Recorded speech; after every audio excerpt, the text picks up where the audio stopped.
Welcome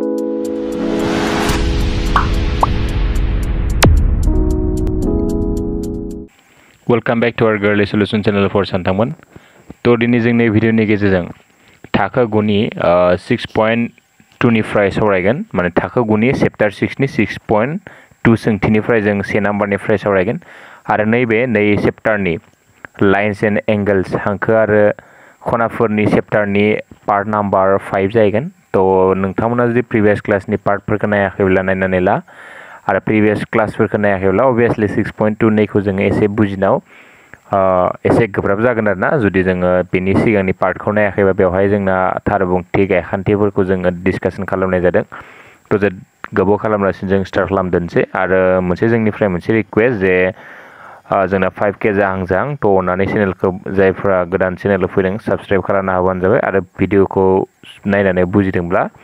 like होनो बावनो नाङा। तो जों नायनोसै 6.1 आव मा दङथो नायदो सावगारि 6.28 आव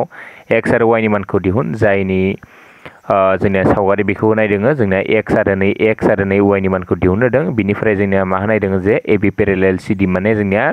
नैबे माने मा बुजायखो जोंनिया नै सिना जोंनिया आं दा मैयानि क्लासआव माने प्रिभियास क्लासआव बुंखादों बे जोंना AB नैबे मा होनना बुङो जोङो बेखौ लिग होनना बुङो माने AB लिग CD माने नै AB जों CD जों जोंनिया मा जाना दङ पेरेलेल जाना दङ। तो दा जोङो दिहुनदोनसै आरोना होनाय थानायखौ डाइरेक्टनो सल्युशन खालामनो लाबाय गिभेन मा होनाय दङ जोंनिया AB पेरेलेल CD माने AB जों जोंनिया CD जों लिग होनना बुंनाय दङ। दा जोङो सावगारिनिफ्राय जोङो x आरो y खौ दिहुननांगौ ना नायदों जोङो नाय जुदि जोङो नै मोनसे माबाखौ हमोबा नै मोनसेया जुदि नैखौ A होयोबा नै A आ दंखायो नैखौ हमना ला सापस P होनसै नैखौ आं P होबाय नैखौ हमना ला सापस Q होबाय होमब्ला नाय जों सापस नैबे मा जाखो नैबे O होयोबा जोङो POQ बे मोनसे हांखो बायदि जाना दङ ना मा दङ नैबे P नैबे O नैबे Q नाय POQ आ मोनसे हांखो बायदि जाना दङ ना अब्ला जों मा लिरनो हागोन नायदो जोंनिया गायखान्थि मामोन जोङो नोंथांमोना जुदि प्रिभियास क्लासफोरखौ नायोबा जोंना गायखान्थि 6.1 निफ्राय जों मा लिरनो हायो गायखान्थि 6.1 आ मामोन आं खेबसे फरायना होनोसै जुदि दोंसे रोदाया दोंसे हांखोनि सायाव थायो अब्ला बेबायदियाव सोमजिनाय मोननै नांजाब खनानि दाजाब गासै बेसेबां जायो जोंनिया 180 डिग्री जायो। दा जोंनिया PQ माने POQ नि सायाव जोंनिया जिहेतु AO आ मोनसे रोदा बायदि जाना दङ अब्ला जोंना नै खनाजों बे खनाजों गायखान्थि 6.1 नि बायदि जोंना बे खनाजों दाजाबना जोंनिया बेसेबां मोनगोन 180 मोनगोन। तो देयरफोर डाइरेक्ट जों मा लिरनो हागोन जों लिरनो हागोन 50 प्लस x इक्वल टू बेसेबां 180 डिग्री बे मानिफ्राय जागोन बे जागोन जोंनिया गायखान्थि मानिफ्राय मोनगोन जोङो 6.1 जोंनिया नाय नै खनाजों बे खनाजों जोंनिया मा जाखो 180 डिग्री नै खनानि माना डाइरेक्ट लिरखाबाय आं बेसेबां 50 नै खनानि माना जोंनिया बेसेबां दङ बे खनानि माना जोंनिया दङ x तो इमप्लाइज दैट x आ बिथिं थाहैबाय तो इनिफ्राय 50 खौ बिथिं लांबा 180 माइनास मा जाहैखो 50 डिग्री जाहैबाय स' दा इनिफ्राय माइनास खालामना होबा जों बेसेबां मोनगोन 130 डिग्री। तो अब्ला जोंनिया नै x नि माना जोंनिया बेसेबां जाखो 130 डिग्री जाहैबाय। तो नाय बिनि उनावहाय जोङो मानि मानखौ दिहुननांगौ y नि मानखौ दिहुननांगौ। दा y नि मानखौ दिहुननायनि जोङो गावबा गावनि स्टाइलजों दिहुननो हायो। दा जोंनियावहाय नाय जुदि जोंनिया नैथिंनि खनाजों बिथिंनि खनाजों जोंनिया समान जायो सानफ्रोमबो मामोन बे जोंनिया मा थारबुंथि बियो थारबुंथि 6.1 थारबुंथि 6.1 आ मा जोंनिया जुदि दोंनै हांखोआ गावजों गाव दानस'लायो अब्ला थों उल्था खनाफोरा जोंनिया समान जायो। अब्ला नाय जोंनिया नै बायदि जाना दङ ना बेयो नै बायदि दा नैजों इसोर मोननैया गावजों गाव दानस'लादों बेजों मा जागोन बेजों जोंनिया मा खनाफ्रा थों उल्था खना। तो बेबायदि दिहुना लासिनो आरो मोनसे बायदि दिहुननो हायो जे जोंनिया जिहेतु AB जों CD जों जोंनिया पेरेलेल जिहेतु AB जों CD जों पेरेलेल जोंनिया थारबुंथि 6.2 आ मामोन जोंनिया जुदि दोंसे दानस'ग्राया दोंनै लिग हांखोफोरखौ दानस'यो अब्ला मोनफ्रोमबो जरा उल्था मोखां इसिं खनाफोरा जोंनिया मा जायो समान जायो। तो उल्था मोखां इसिं खनाया जोंनिया मा नैजों जोंनिया मा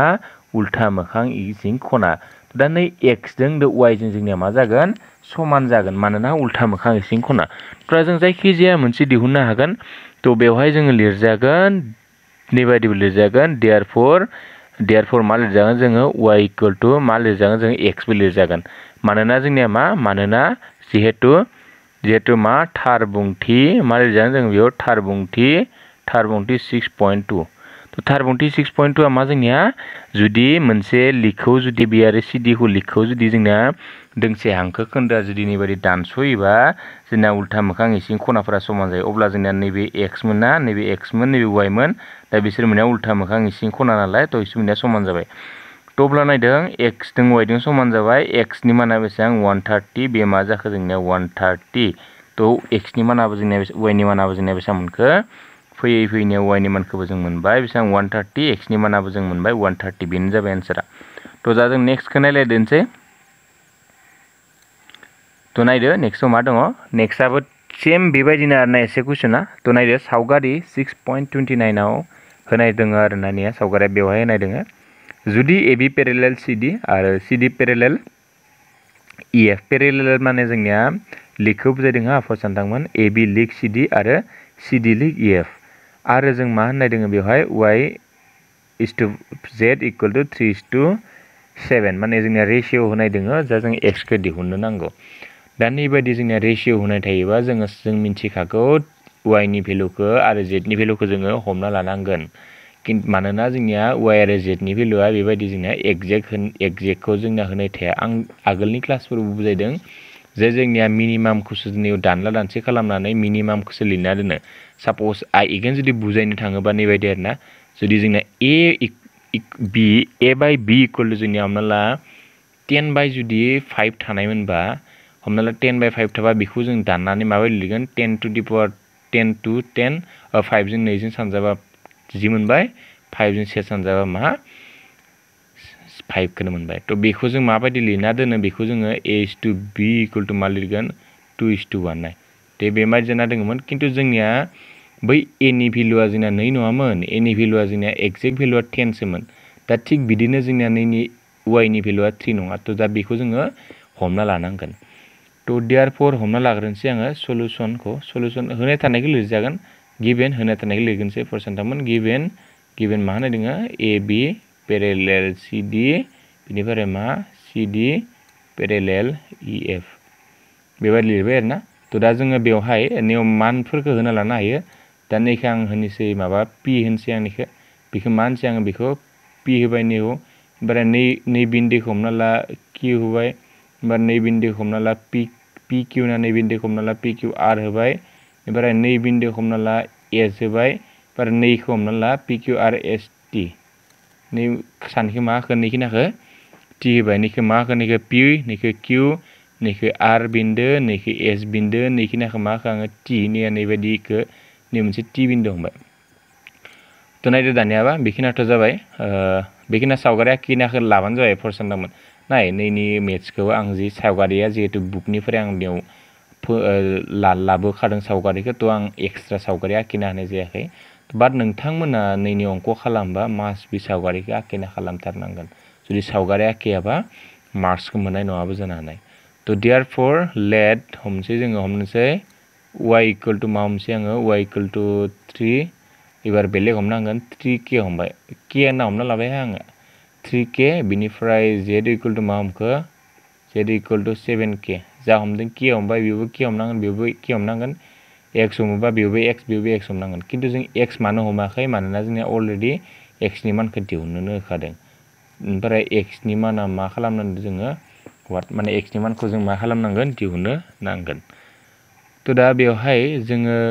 नटिस खालामबा नुनो मोनगोन नायदो नैबे जोंनिया मा जाना दोङो बे जोंनिया मा दों y दा बे जुदि y बा जोंना नैथिंनिखौ मा लिरनो हागोन बिथिंनियाबो जोंनिया मा लिरनो हागोन y नैथिंनिया y बा बिथिंनियाबो मा जागोन जोंनिया y मानो y जागोन ना फार्स्ट नोंथांमोन नायदो जिहेतु जोंनिया नैजों बेजों जोंनिया मा थोंजों उल्था खनाफोर आरो बे जोंनिया मा थार बुंथि 6.1 नाय नोंथांमोना जुदि थार बुंथिफोरखौ जुदि अबियासलि मोजाङै बुजियाखैबा सिगांनि क्लासखौ नायना लाबानो जाबाय बेवहाय हियार मा लिरजागोन जोङो हियार लिरजागोन एंगेल मा लिरजागोन जोंना angle QRC equal to angle नैनिया Q नैबे R मोन ना नैबे R मोन QRC इनिफ्राय जोंनिया मा एंगल DR नैबे S एंगल DRS मानोना जोंनिया मा थार बुंथि मानिफ्राय मोनगोन जोङो थार बुंथि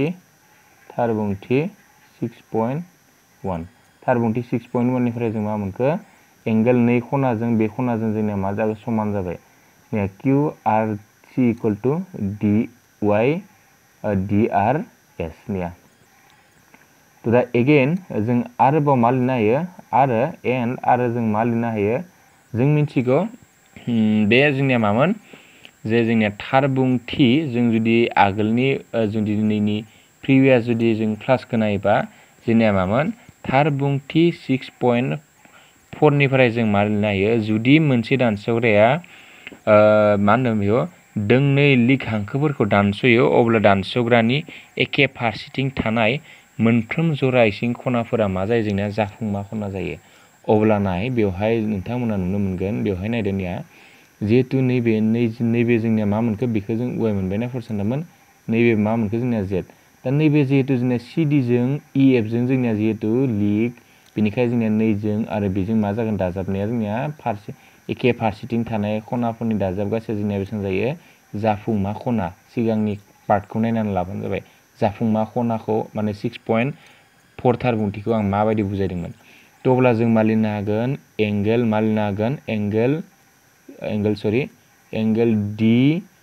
नैबे जोंनिया मामोन DRS एंगल DRS प्लस निबारे नैखौ मा लिरदोंमोन जोंनिया नैबे R नैबे S नैबे मा F angle RS F equal to बेसेबां 180 डिग्री आरो रिजना मा रिजना बाय थार बुंथि 6 पॉइंट मा रिजना थार बुंथि 6.4 निफ्राय मोनो होनना लिरबानो जाबाय सो इमप्लाइज दैट आं चेन्ज खालामसै कालारखौ तो अब्ला नायदो DRS निया DRS दा बयसो मोनबाय निया DRS इक्वल टू मा QRS आरो बिनि माना जोंनिया बेसेबां y बिनि जायगायाव जों मा लिरनो हायो y प्लस ओमफ्राय नै RSF आ बेसेनिया RSF नैबे जोंनिया z होननाय दङ बेखौ जोङो z होबाय equal to 180 degree so इमप्लाइज that y नि माना बेसेबांमोन निया 3k प्लस z नि माना बेसेबां z नि माना जोंनिया दङ 7k इक्वल टू बेसेबां 180 डिग्री दा बिसोर मोननैखौ दाजाबा बेसेबां जागोन जोंनिया 3k निफ्राय 10k दाजाबा जोंनिया दाजाबा मा जागोन 3 जों 7 जों 10 बेनिफ्राय 10k इक्वल टू बेसेबां 180 डिग्री दा बिनि उनावहाय जोङो k खौ बिथिं लाखिना बेखिना लांबा मा जागोन 180 बाय बेसेबां 180 बाय 10 बेनिफ्राय 0 0 कैंसिल दा k नि मानखौ बेसेबां मोनखो k नि मानखौ जों मोनबाय 18 दा जोङो नै k नि मानखौ जों मोनबाय 18 दा जोङो y नि मानखौ दिहुननो नांगौ दा जोङो नैखिनाखौ आं इरेज खालामना लागोनसै फर सानथांमोन नोंथांमोना लिरना लाबानो जाबाय खातायाव मोजाङै नायदो जों दा नैखिना गोजौनिखौ लिरनाङा आं खोमोराखै नैखिनाखौ खोमोरनाय जायाखै आं अब्लाबो लिरनाङा आरो बेखौ जोंना उनाव नैनिफ्राय लिरबानो जाबाय दा जा आं मा लिरगोन बेनिफ्राय स्टार्ट खालामबानो जाबाय आरोना तो जा जों k नि मानखौ जों दा बयसो मोनबाय 18 तो देयरफोर जोंनिया y इक्वल टू मा जागोन देयरफोर y इक्वल टू 3 सानजाबनिया 3k दोङोना k नि मानाव जों 18 होबाय दा सानजाबना होबा बेसेबां 3 सानजाब 8 बेसेबां 24 4 होबाय 6 3 into 1 3 नैजों बेसेबां 5 बेसेबां मोनखो जों दा y नि मानखौ 54 मोनबाय किन्तु जों दा z नि मानखौ दिहुननो नाङा z नि मानखौ जों एक्चुअली दिहुननो हायाखै बाट जोङो नै k नि मानखौ दिहुननो थाखाय जोङो z नि मानखौ बाहायनाय जादों आरोना किन्तु जों z इक्वल टू 7k माने k खौ फज'नानै दिहुनना होनो गोनांथि गैया माने z खौ जोंखौ दिहुननो होआखै जोंनि मेन पारपसआ जाबाय x नि मानखौसो नांगौ दा नाय जोंनिया दानिनि बायदि 6.4 थार बुंथिखौ जुदि बाहायबा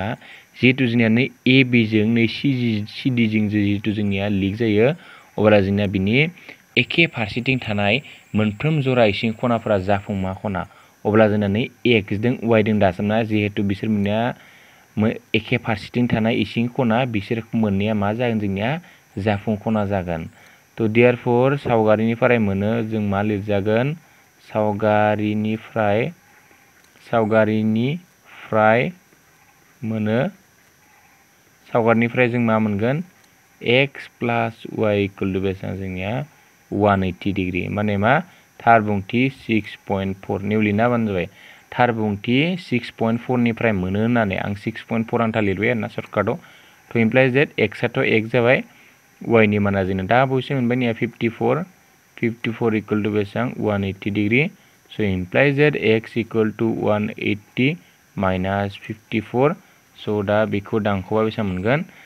0 निफ्राय 10 निफ्राय 4 थांबा 6 ओमफ्राय नैबे 7 निफ्राय 5 थांबा 2 नैबे 1 बेसां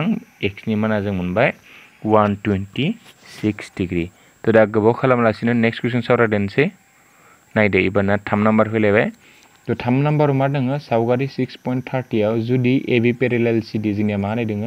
नै AB जों जोंनिया पेरेलेल दं CD जों बे पारपेन्डिकुलार नैबे थोंगोर बुजायो हा नै मोननैखौ सिम्बलफोरखौ गोसो लाखिबि नैबे मोनसे सिम्बला जोंनिया लिग बुजायो नै बायदिया जोंनिया थोंगोर माने नै EF आ जोंनिया CD नि सायाव थोंगोर बर'यै बुजायगोन आरोना बेबायदि तो बिनिफ्राय नैबे होनाय दङ GED निया GED माने नैखिना जोंनिया बेसां दङ बेखिना टोटेल बेसां होनाय दङ जोंनिया 126 डिग्री निया GED ओमफ्राय AGE दिहुननांगौ जोङो AGE माने नैखिनानि मान दिहुननांगौ बेखिनानि मानखौ बिनिफ्राय GEF निया GEF खौ दिहुननांगौ बिनिफ्राय FGE एकदम सिम्पल आरोना सो सल्यूशन तो फार्स्ट अफ अल जोङो होनाय थानायखौ लिरना लाखाबानो जाबाय गिवन जा लिग दङ मा होनाय दङ जेबो गिवन AB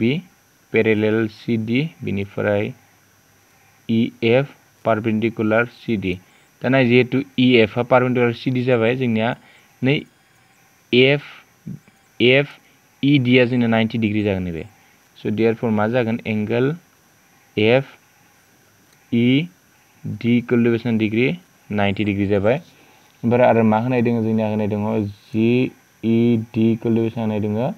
126 डिग्री जों दा मा दिहुननांगौ AGE इक्वल टू व्हाट ओमफ्राय मा दिहुननांगौ angle GEF equal to what ओमफ्राय लास्ट मा दिहुननांगौ angle FGE equal to what बेखिनिखौ दिहुननांगौ जों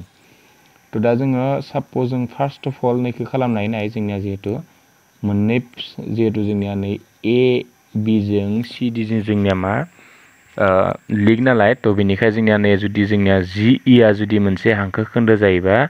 बे नाय हांखो खोन्दो जायोबा जोंनिया मा जायो उल्था मोखां इसिं खनाफोरा जोंनिया मा जायो समान जायो बे जाबाय जोंनिया थार बुंथि 6.2 तो देयरफॉर मा लिरनो हागोन देयरफॉर सावगारिनिफ्राय जों मा मोनो सावगारिनिफ्राय मोनो होनना लिरदो आरोना तो बेबायदि लिरनांगौ ना खोथा गैया जास्ट नोंथांमोना एसे मोजाङै लिरना होबानो जाबाय आं जास्ट लिरना होनाय जाबाय बेबायदि सावगारिनिफ्राय मोनो मा एंगल AGE इक्वल टू मा मोनगोन एंगल GED नाय जोंना बे मा जागोन थार बुंथि मानिफ्राय मोनगोन थार बुंथि 6.2 थार बुंथि 6.2 नि माने नै खनाजों बे खनाजों जोंनिया मा नैजों आरो बेजों मा जोंनिया इसिं माबा आरोना उल्था मोखां इसिं खना नैया नै बायदि आरोना जुदि जोङो नै बायदि दानोबा नैजों आरो बेजों मा जायो जोंनिया नैखौ 1 होबा नैखौ 2 होबा बिसोर 1 जों 2 जों समान जायो आरो माला समान जागोन जेब्ला नैसोर मोननैया मा जागोन जोंनिया लिग जायो अबियसलि नैबे जोंनिया लिग होनाय दंखायो टेनसन गैया तो दा GED नि जायगायाव 126 डिग्री जाबाय अब्ला जों नैबे बेसेबां मोनखो जों दा 126 डिग्री मोनबायना फर्स्ट नोंथांमोन नैबे 126 हा 0 नङा नैबे डिग्रीसो तो जों बेखौ मोनबाय तो बिनि उनाव जोंनिया नैखौ मोनबाय नै मोनसेखौ जों दिहुनबाय एबार मा दिहुननांगौ GEF नाय जोंनिया GEF जोंनिया GED इक्वल टू बेसेबां 126 तो जों मा लिरनो हायो नै बायदि जोंनिया नै मोनसे खना आरो नै मोनसे खनाखौ दाजाबनानै जोंनिया नै टोटेल खना जायोना फर्स्ट नोंथांमोन अब्ला जों मा लिरनो हायो GEF plus FED equal to FED बिदि लिरनो GED नाय नैखौ लिरनो हागोन एगेन आरोबाव मा लिरनो हायो जोङो angle GEF plus angle FED equal to angle GED बेखौ लिरनो हायोना फर्स्ट सानदोंमोन हायनाया नै खनाजों बे खनाजों दाजाबनानै जोंनिया नै गासै खनाखौ मोनो बेखौनो लिरबाय आं angle GEF plus angle FED equal to angle GED निया GEF खौ जोंखो माना गैया बेखौ दिहुननोसो होदों बेखौ जोङो GEF आनो थाबाय बेयाव बेनिफ्राय प्लास FED निया FED बेसेबांनि गोना बेसेबां डिग्री निया FED बेसेबां 90 डिग्री तो बेनि जावा जों 90 डिग्री फजबाय बेनिफ्राय GED आ जोंना होखानाय दोंनाया GED आ जोंना 126 डिग्री तो दा बेनि उनाव आं बे साइडथिं जुदि खालामबा 90 खौ बिथिं लांदो जोंना मा थाखो एंगल GEF इक्वल टू बेसेबां 126 डिग्री माइनस 90 तो दा implies that angle GEF equal to minus खालामबा बेसेबां मोनगोन 6 निफ्राय 0 थांबा 6 इनिफ्राय 12 निफ्राय 9 थांबा बेसेबां मोनखो जोंनिया 36 तो दा जों बेसेबां मोनखो बेनि मानखौ जों मोनबाय नैनि मानखौ मोनबाय जोङो नैनि मानखौ मोनबाय 36 डिग्री दा जोंनिया नैबेबो मोननाय जाबाय एबार जों माखौ दिहुननांगौ फर सानथांमोन एबार जोङो FGE दिहुननांगौ निया FGE दा नैखौ दिहुननोथ' सिम्पल नैखौ नाय बेखौ माबायदि दिहुनगोन जोङो बे मोनसे खनानि दाजाबगासै जोंनिया बेसेबां 180 डिग्री आरो बे जोंनिया मा गायखान्थि नाम्बार गायखान्थि मा जोंनिया बे 6.1 माने जुदि दोंसे रोदाया दोंसे हांखोनि सायाव थायो अब्ला बेबायदियाव सोमजिनाय मोननै नांजाब खनानि दाजाबगासै 180 डिग्री माने नैबायदि आरोना सापोज जों जुदि नै बुजायोबा जुदि नै मोनसे हांखोनि सायाव नैबायदि जायोबा जोंना नै मोनसे खना बे मोनसे खनानि दाजाबगासै बेसेबां जायो 180 जायो अब्ला नैबे 126 ओमफ्राय नैखौ दिहुननांगौ जोङो बे मोनसे खनानि दाजाबगासै इक्वल टू 180 लिरबाय एबार नैखौ बिथिं लांना अब्ला नै खनाखौ मोनबाय तो आं गासैखौबो इरेज खालामना लाना बुजायदिनोसै नायदो तो दा जों मा दिहुननांगौ नैखौ दिहुननांगौ नैखौ दा बयसो मोनबाय नै बेसेबां मोनखो जोङो 126 मोननाय जाबाय तो एगेन आरो मा लिरनो हायो जोङो again angle AGE plus angle FGE equal to बेसेबां 180 डिग्री बे मानि थाखाय जागोन बे जाबाय जोंनिया गायखान्थि 6 पॉइंट मा जोंनिया बे गायखान्थि 6.1